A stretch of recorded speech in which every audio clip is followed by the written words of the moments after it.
Au moins un enfant sur 3 dans le monde n'existe pas. Ces enfants ne sont pas déclarés à la naissance. Une réalité totalement méconnue. Ce sera notre grand angle ce dimanche.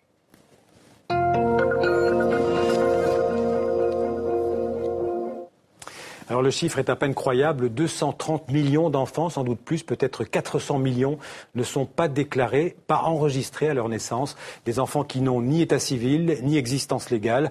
L'écrasante majorité de ces enfants sont nés en Afrique ou en Asie du Sud-Est. Dans certains pays comme la Somalie, par exemple, à peine 3% des enfants sont déclarés à leur naissance. Sans état civil, pas d'accès à l'école, aux soins de santé, à l'aide sociale ou même au travail.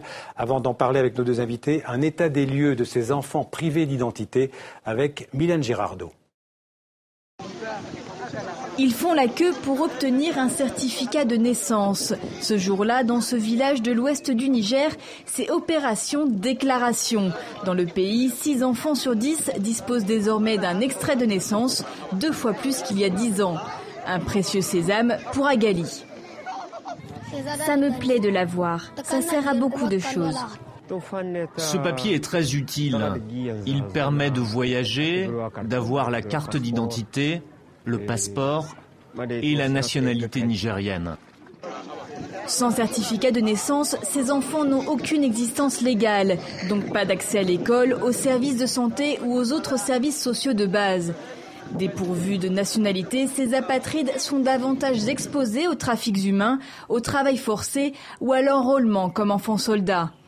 Selon l'UNICEF, 230 millions d'enfants dans le monde ne seraient pas déclarés, un enfant de moins de 5 ans sur 3.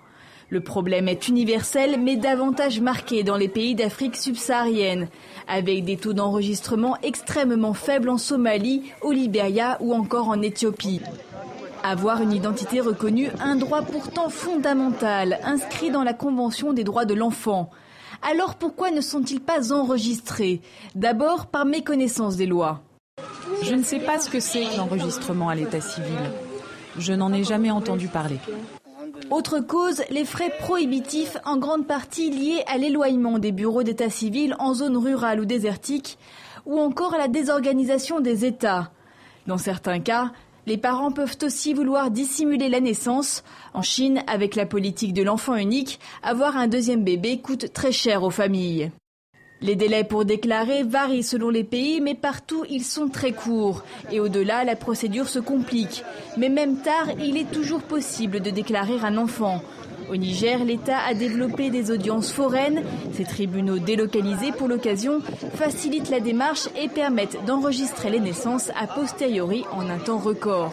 Vous offrez aux parents toutes les facilités nécessaires pour pouvoir obtenir l'acte de façon gratuite et avec toute la diligence requise parce que finalement, le tribunal s'est déplacé vers eux.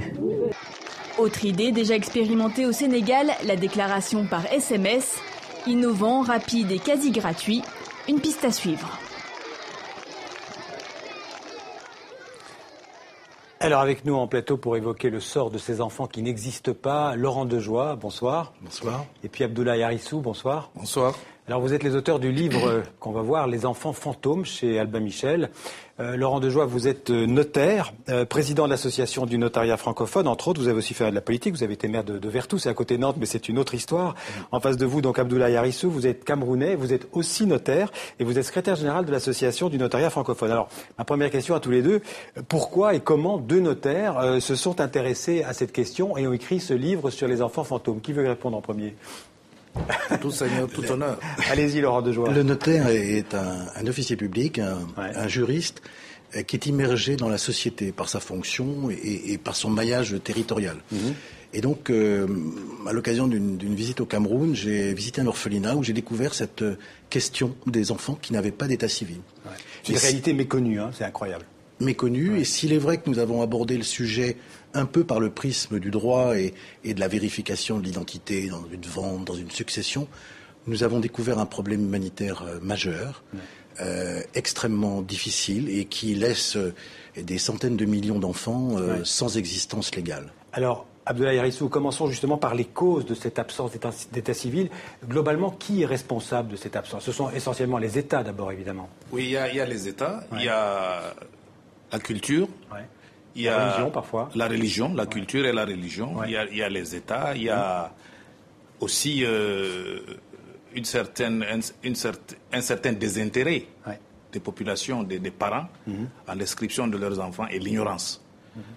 Aujourd'hui, nous avons dans le livre donné des exemples vivants des enfants. Par exemple, le jeune Moussa qui va à l'école, qui est très brillant dans toutes les matières, mais qui, arrivé au CM2, ne peut pas présenter le concours d'entrée en 6e et le certificat d'études primaires, parce qu'il n'a pas d'acte de naissance.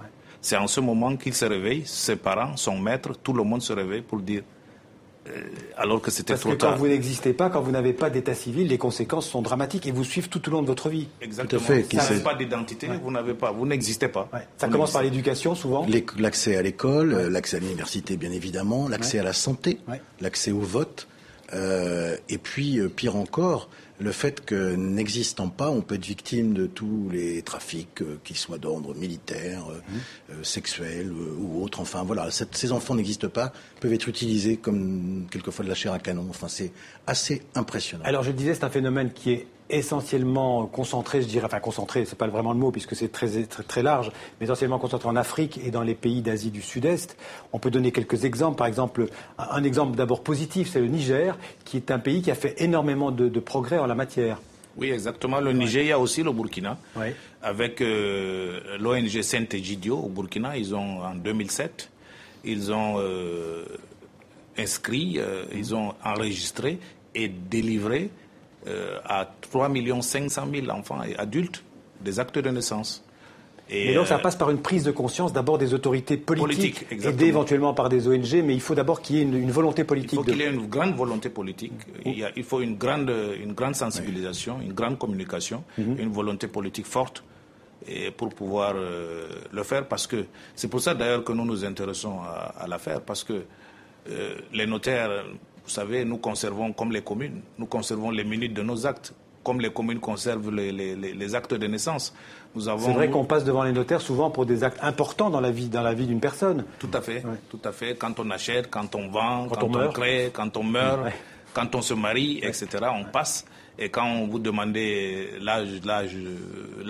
actes de naissance, ils n'en ont pas. Donc, il y a aussi le phénomène de statistiques. Quand les enfants ne sont pas enregistrés, on ne peut pas planifier.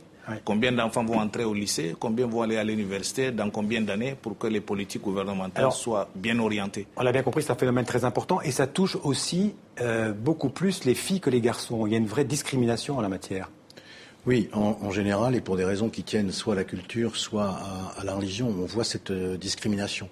Et les États, et notamment en Afrique, travaillent sur cela pour corriger cet état de fait, et notamment tous les ministres chargés de l'enregistrement des faits d'état civil se réunissent régulièrement pour essayer de trouver des solutions, de mettre au point des procédures. Parce qu'il y a en fait deux dimensions au problème. Il y a l'enregistrement des enfants au moment où ils naissent, et là il faut que les États, à l'aide des technologies éventuellement, mettent en place des dispositifs et des procédures extrêmement fiables et plus rapides qu'elles ne le sont aujourd'hui. Oui, parce que souvent les populations sont éloignées aussi des centres, des préfectures. Et donc il y a un obstacle de coût, un obstacle de distance, un obstacle de culture, tout ça c'est à la charge des États de le faire. Et il y a une deuxième dimension, c'est celle de la régularisation de ces centaines de millions d'enfants qui sont devenus adolescents, voire adultes, et qu'il faut aujourd'hui doter d'un état civil. Et c'est là qu'avec Abdoulaye Harissou, nous avons fait des propositions, parce que le notaire, par son maillage territorial, par son expertise administrative des documents écrits, peut coordonner au niveau national, avec les chambres nationales des notaires des différents pays, des commissions avec des juges, des greffiers, des médecins pour des certificats d'âge, etc.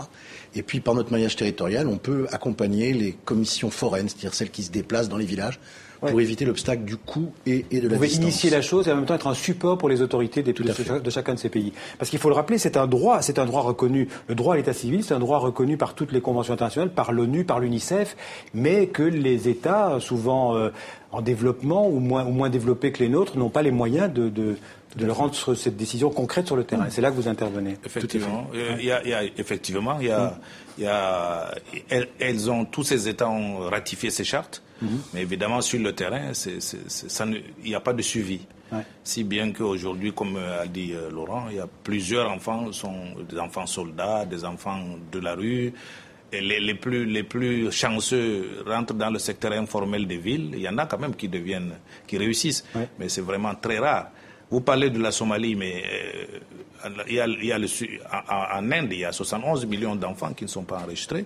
Mais en Afrique francophone, il y a le Tchad qui a 16% d'enfants non enregistrés. Il y a aussi la RDC. La RDC qui a 28% d'enfants non enregistrés. On constate donc il y a le Libéria, on constate que là où il y a eu une guerre, c'est là où la situation n'arrange pas. Là où il y a eu une guerre, les situations plus catastrophiques. Si bien que nous voulons commencer par le Tchad. Nous allons contacter le gouvernement tchadien et voir avec le Tchad si on peut commencer une opération concrète sur le terrain. Après, c'est la RDC, la République démocratique du Congo, qui va adhérer bientôt à l'Union et à l'association du notariat, à l'Union des notaires et à l'association du notariat francophone, qui est un pays aussi important que la guerre a ravagé et qui connaît aussi ce problème-là. Parce qu'il y a 8 millions d'enfants, 8 millions d'enfants RDC. Vous ne faites pas ça qu'à vous deux, vous avez tout un réseau de notaires. Ça représente combien de notaires dans le monde ? Le notaire international, il y a 81 notariats ou 85 notariats qui sont recensés, qui travaillent ensemble, et ce sont des dizaines de milliers de notaires qu'on trouve dans tout le monde entier. Je reviens un instant sur les causes culturelles. Souvent, c'est le père qui doit déclarer la naissance d'un enfant à l'état civil s'il existe, et quand c'est la mère qui y va, l'enfant n'est pas reconnu. Il faut que ce soit fait par le père. C'est aussi un problème. Cela arrive. Il faut effectivement revoir les procédures, les fluidifier, faire qu'elles soient plus rapides. La technologie, comme les SMS, qui ont déjà été expérimentés, peut être une solution.